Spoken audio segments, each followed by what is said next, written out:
తీసుకున్నా జాతర అండి, జాతర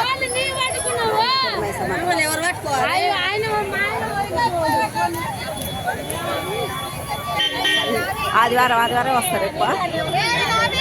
సాయంత్రం వరకు మళ్ళీ ఎవరు ఉంటారండి.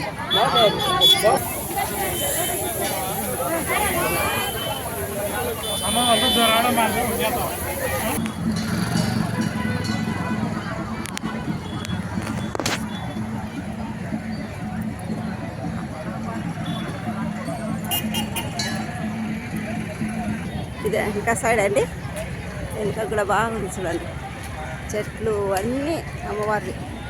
ఇంత జాతర. ఒకప్పుడు ఇది అడవి అండి, ఒక అమ్మవారి చెట్టు కిందనే ఉండేది. మా పెళ్ళైన కొత్తలు వస్తాయి. ఇప్పుడైతే పెద్ద గుడి, ఇండ్లు కట్టిండ్రు, రూములు కట్టి, షాపులు కట్టిండ్రు, అన్నీ కట్టిండ్రండి.